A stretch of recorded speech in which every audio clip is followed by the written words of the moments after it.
Olá, começa agora o programa Sindepres Responde, um programa feito especialmente para responder todas as dúvidas do trabalhador terceirizado e temporário. A nossa convidada de hoje é a advogada do Sindepres, Juliana Machado.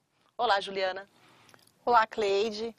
Primeiro eu quero agradecer a oportunidade de estar aqui, quero parabenizar o sindicato por essa iniciativa. Com certeza a TV Sindepres vai ajudar muito os nossos representados para tirar as suas dúvidas, para fazer esclarecimentos que constantemente são feitos ao nosso departamento jurídico. Muito obrigada. Juliana, eu queria que você falasse um pouquinho sobre o seu trabalho aqui no departamento jurídico do Sindepres e também contasse um pouquinho como funciona o departamento. Bem, o departamento jurídico do Sindepres, ele é dividido em coletivo e individual. O departamento individual atende os trabalhadores que desejam ingressar com reclamações trabalhistas individuais. Não é este em que trabalho. Trabalho no departamento jurídico coletivo, atende as demandas coletivas, dispensas em massa, falta de pagamento de benefícios, salários, descumprimento de convenção coletiva, mediações Ministério Público do Trabalho, Ministério do Trabalho, ações judiciais e assim vai. Estou há 7 anos no sindicato, com muito orgulho, trabalho aqui e estou à disposição para que os nossos representados precisarem. Maravilha. Juliana, eu acho que a gente pode começar falando um pouco sobre... Eu sei que o departamento jurídico recebe muitas dúvidas do trabalhador, né? Sim. Então a gente pode começar falando um pouquinho sobre a escala de revezamento. Como funciona essa questão? Bem, a escala de revezamento, ela é disciplinada na nossa convenção coletiva.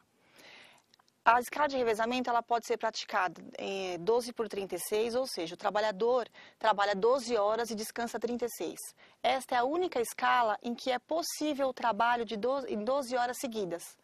Qualquer outra escala que não seja 12 por 36 tem que obedecer a 8 horas de trabalho diário, com a possibilidade de 2 horas extras por dia.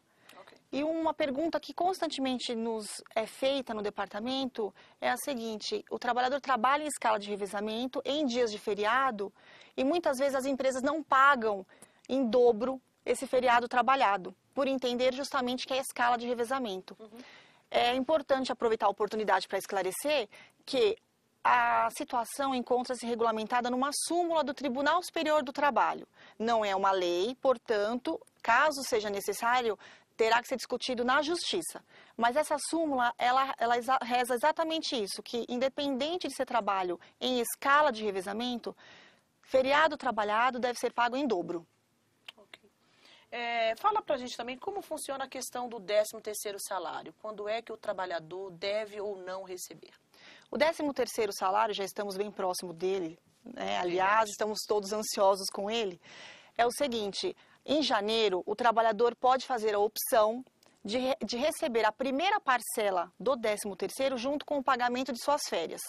A lei autoriza que a empresa efetue a primeira parcela entre os meses de fevereiro e novembro. E a segunda parcela, a empresa tem que fazer o pagamento até o dia 20 de dezembro de cada ano. Outra grande dúvida, na verdade, do trabalhador, né, terceirizado, é em relação à rescisão do contrato de trabalho, né? Qual é o prazo que a empresa deve efetuar o pagamento da rescisão para o trabalhador? Existem 2 prazos, a depender da modalidade da rescisão de contrato. Se houve cumprimento de aviso prévio pelo trabalhador, as verbas rescisórias devem ser pagas ao término do cumprimento do aviso. Terminou-se o aviso, no dia útil subsequente, deve-se fazer esse pagamento. Se o aviso prévio for indenizado e não for trabalhado, a empresa tem 10 dias para fazer esse pagamento para o trabalhador. Importante também dizer que, vou aproveitar a oportunidade para esclarecer para os nossos trabalhadores, se o trabalhador pedir demissão ou for dispensado e tiver uma outra oportunidade de trabalho, existe uma súmula do Tribunal Superior do Trabalho que autoriza dispensa, na verdade, o trabalhador do cumprimento do aviso, caso ele comprove que tem essa outra oportunidade. Entendi. Por quê? Porque quando o trabalhador pede a demissão, ele é obrigado a cumprir o aviso prévio para a empresa, com os 30 dias, né? Se o trabalhador for dispensado, ele também tem que cumprir o aviso prévio para a empresa. Só que se ele arrumar uma outra oportunidade, ele tem esse direito de pedir a dispensa do cumprimento. Tá, então ele pode recusar não cumprir o aviso prévio. Pode se recusar a cumprir desde que ele comprove que existe uma outra oportunidade. Ressaltando bem que isso é uma súmula do tribunal, não está regulamentado em lei. Então, se o trabalhador tiver algum problema nesse contexto, ele deverá entrar na justiça para discutir mesmo. Perfeito. É possível o trabalhador fazer um acordo para ser demitido? Isso é uma dúvida constante dos nossos representados, porque as empresas, às vezes, são resistentes em demitir. E o trabalhador, por sua vez, muitas vezes trabalha há muito tempo no local, não quer pedir demissão para perder os seus direitos. Então, as empresas propõem que se faça esse acordo. Como funciona esse acordo? O trabalhador é dispensado e ele devolve a multa dos 40% para a empresa. Isso é ilegal. Não pode acontecer esse tipo de acordo. Porque a CLT, ela apresenta 4 tipos de rescisão contratual, que é por pedido de demissão, dispensa sem justa causa, dispensa por justa causa e rescisão indireta. Não existe um modo pelo qual o trabalhador possa sacar o seu fundo de garantia e não receber a multa dos 40%. Se for a dispensa por justa causa, ele não vai levantar o fundo, também não tem indenização.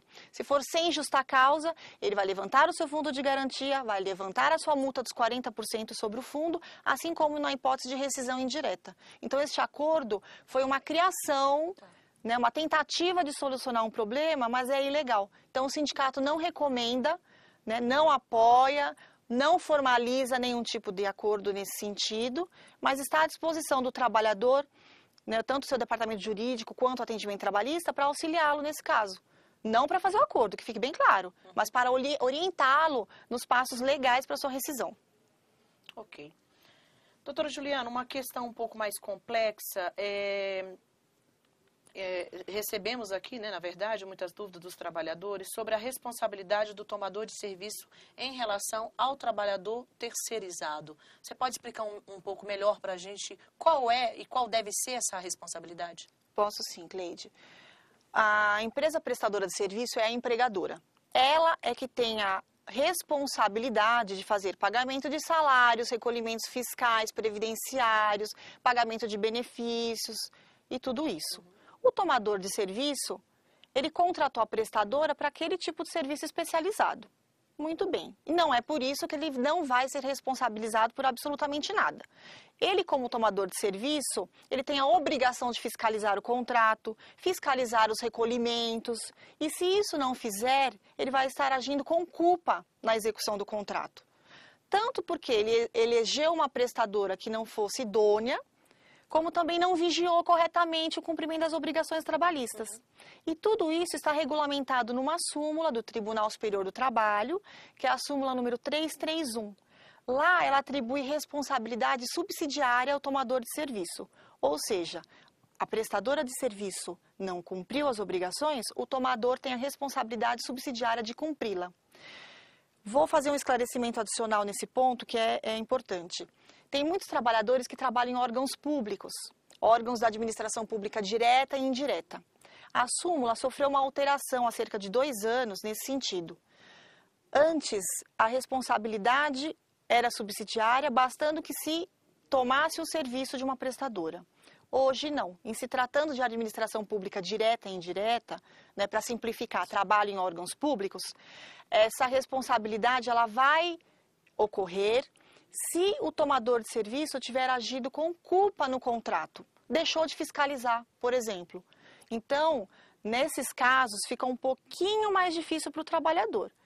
Por quê? Porque ele vai ter que comprovar judicialmente que aquele órgão público não agiu corretamente, não fiscalizou o contrato, por isso a empresa deixou de pagar salário, por isso a empresa deixou de recolher fundo de garantia, deixou de pagar as verbas rescisórias no prazo. E é exatamente esse o trabalho do nosso departamento jurídico coletivo. Quando acontece um tipo de situação dessa, a gente, antes de se ingressar com a ação, tentamos regularizar a situação, o problema dos trabalhadores, via mediação, via reuniões aqui no sindicato, chamando o tomador de serviço, para até impedir ou evitar que ingresso de ações trabalhistas. Aproveitando ainda essa questão, doutora Juliana, eu queria que você explicasse, na verdade, esse tipo de situação acontece com muita frequência? Como é que funciona? Olha, acontece. Tem algumas prestadoras que são bem idôneas, cumprem as obrigações, mas assim, infelizmente, às vezes a economia toma um rumo, né? A empresa acaba perdendo o contrato ou deixa de cumprir as suas obrigações por outras razões e o tomador de serviço muitas vezes vem a ser responsabilizado. Normalmente, quando se tem uma quebra de contrato comercial, o contrato mesmo de prestação de serviços, os trabalhadores acabam sendo dispensados e muitas vezes a prestadora não tem uma reserva financeira para fazer esses pagamentos. E aí entra a figura do tomador de serviço. Chamamos aqui no sindicato, chamamos em mediações e quando não resolvido extrajudicialmente, ingressamos com ações ou coletivas pelo nosso departamento ou individuais pelo nosso departamento individual. Doutora Juliana, é possível a empresa alterar a jornada de trabalho do trabalhador e como fica a questão do adicional noturno nesse caso?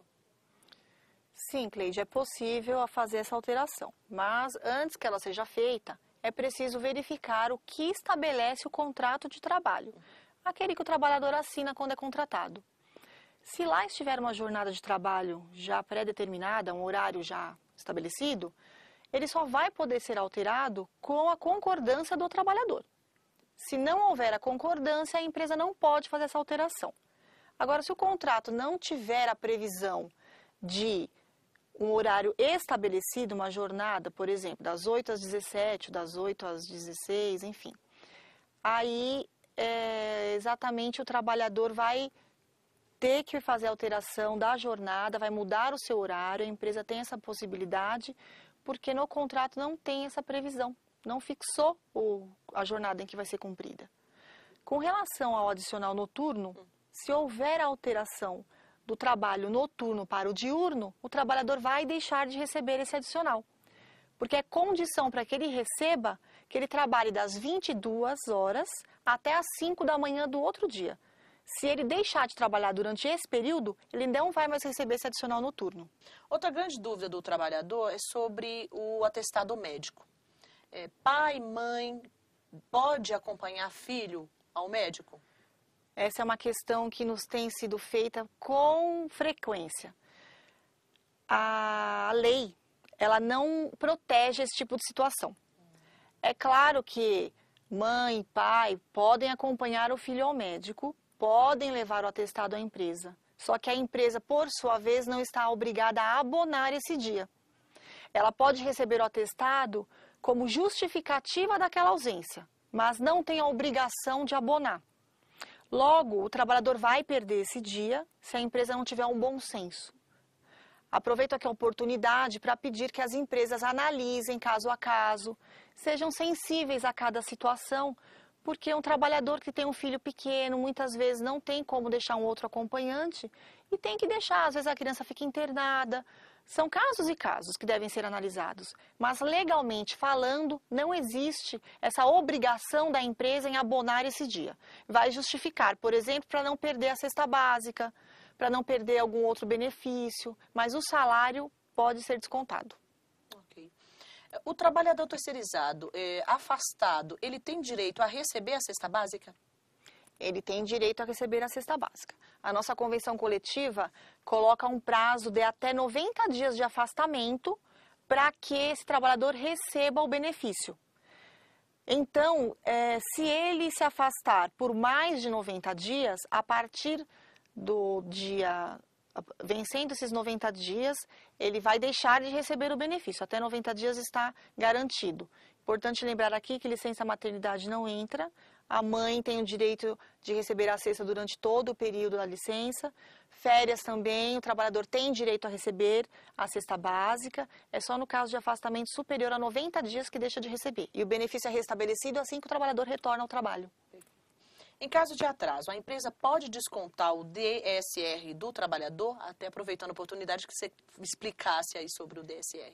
Sim, a empresa pode descontar o DSR. O que é o DSR? É o domingo descansado, é a folga que o trabalhador tem. Isso já está incluído no salário. O trabalhador trabalha os 30 dias, trabalha naquela semana e já está incluído o pagamento desse DSR. Assim sendo, se ele atrasar, não cumprir a jornada de trabalho integralmente naquela determinada semana, a empresa tem direito de descontar o DSR daquela semana. Isso é uma previsão que está na lei, é na Lei 605 de 49. Essa lei regulamenta exatamente essa questão do cumprimento da jornada integral ou não integral. E ocorre com muita frequência empresas que não querem pagar? Ocorre. Tivemos casos aqui de empresas que não descontavam o DSR, mas como os trabalhadores estavam numa rotina de faltar, de atrasar, ela deixou de ser benevolente e passou a descontar o DSR também. E, infelizmente, isso está na lei, tem essa autorização. Verdade. Claro que tem que ter um pouco de razoabilidade aí, no meu ponto de vista, né? Porque se o trabalhador atrasa 1 minuto, 2 minutos, é razoável que não se desconte. Agora, se for uma coisa com frequência, se for uma coisa que precisa ser feito porque a empresa está tendo muito problema com faltas e atrasos, a lei está aí para proteger essa situação. E cada caso é um caso, né, e precisa ser avaliado com bastante coerência, né? Com certeza. Doutora Juliana, a empresa é obrigada a conceder adiantamento salarial? Por lei, não. Mas pela nossa convenção coletiva, ela pode sim conceder o adiantamento salarial, que é o vale. Normalmente corresponde a 40% do salário do trabalhador, é pago no meio do mês ou no dia 20, a depender da data em que a empresa faz o pagamento do salário. E uma vez concedido o vale, a empresa não pode retirar isso do trabalhador. Por quê? Porque o artigo 468 da CLT, aquele que já citei aqui em outra oportunidade, tutela, protege essa situação. Qualquer alteração que venha a sofrer o contrato de trabalho depende da anuência do trabalhador. E uma vez concedido o benefício, ele incorpora o contrato de trabalho. Por isso não pode ser retirado. Doutora Juliana, a empresa, em caso de falta injustificada, o trabalhador, ele perde benefícios? Ele perde benefícios, Cleide. Quais os benefícios que ele perde? Ele perde o vale refeição e ele perde o vale transporte. Por que ele vai perder? Porque esses dois benefícios, eles são pagos por dia trabalhado. Logo, se o trabalhador não trabalhou, se ele faltou, ele vai ter esse benefício descontado na próxima folha de pagamento. Quem tem direito ao auxílio creche? Qual é o trabalhador hoje que tem direito ao auxílio creche? O auxílio creche ele está presente na CLT e também na nossa convenção coletiva. Nossa convenção estabelece que mãe ou pai que detém a guarda judicial do menor este que deve ter de 0 a 60 meses, ou seja, 5 anos, tem direito a receber o auxílio creche, desde que comprovadas as despesas com cuidado com a criança, deixar a escola, a creche, alguém que cuide, vai receber por isso 20% do salário normativo previsto em convenção. Ok. E com relação à estabilidade da gestante, quais são hoje assim, as maiores dúvidas do trabalhador sobre esse assunto? É muito importante essa pergunta, Cleide, porque como houve uma alteração na lei com relação ao prazo de licença maternidade, existe uma certa confusão entre o período da licença e o período da estabilidade, que não tem a ver uma coisa com a outra. O período da licença maternidade obrigatória é de 120 dias.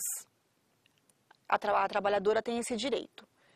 Opcional, a empresa pode dar 180 dias de licença. Isso não é obrigação da lei, mas ela pode dar esse benefício e ela vai ter um benefício, um incentivo fiscal para que isso ocorra. A estabilidade gestante, ela não coincide com nenhum desses dois prazos da licença. Ela é desde a concepção da criança até 5 meses após o parto.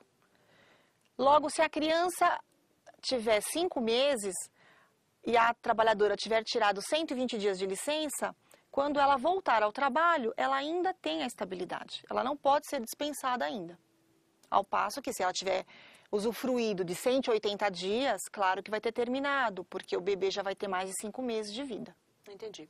Ainda sobre essa questão, eu queria que você esclarecesse. Eu observo que tem algumas mães que elas tiram esse tempo por direito, né?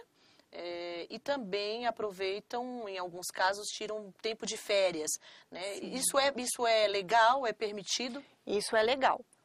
A única questão aí é que as férias, elas são concedidas de acordo com a viabilidade do empregador, não com o desejo do empregado.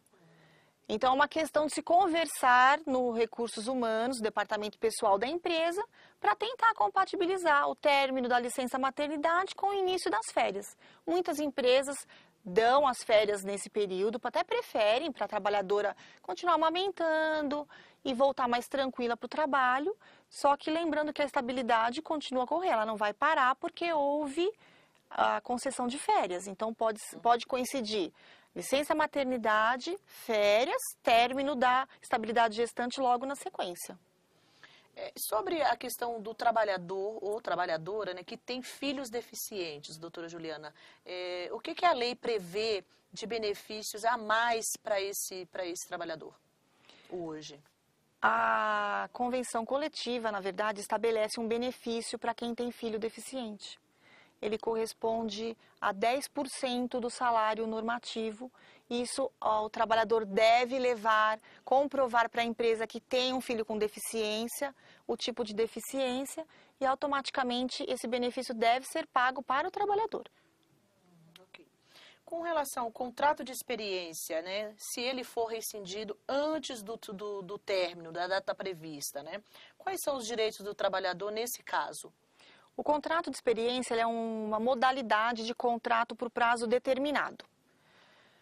Assim sendo, ele não tem, ao seu término, a indenização dos 40% do fundo de garantia, como ocorre numa dispensa sem justa causa, num contrato a prazo indeterminado. Ocorrendo uma rescisão do contrato de experiência, o trabalhador vai ter direito a receber saldo de salário, 13º proporcional e férias proporcionais. Além disso, vai poder sacar o fundo de garantia que foi depositado durante esse período. A grande questão aí, por ser contrato a prazo determinado, sendo antecipada a rescisão e não vencendo naturalmente, o trabalhador vai ter direito a receber 50% do que receberia de seus salários se estivesse trabalhando até o término do contrato. Essa é a indenização que se paga ao trabalhador dispensado ou que teve seu contrato rescindido antes do seu término final. Chegamos ao final do programa. Eu quero agradecer a presença da doutora Juliana Machado e pedir para ela fazer suas últimas considerações. Aí fica à vontade, Juliana. Muito obrigada, Cleide. Muito obrigada ao Sindepres pelo convite. Fico honrada em poder ajudar os nossos trabalhadores. Quero mais uma vez colocar o departamento jurídico do sindicato à disposição de todos eles. Nós temos aqui também o atendimento trabalhista, no qual os trabalhadores podem sentir a vontade de comparecer, tirar suas dúvidas, serem atendidos. E, se for o caso, os próprios advogados do departamento coletivo podem tirar as dúvidas por telefone ou pessoalmente. E o departamento jurídico individual também para ingressar com a ação após a triagem que é feita lá no atendimento trabalhista. Muito obrigada, estou muito honrada, quero reforçar bem. A todos que nos assistiram, um grande abraço e até o próximo programa.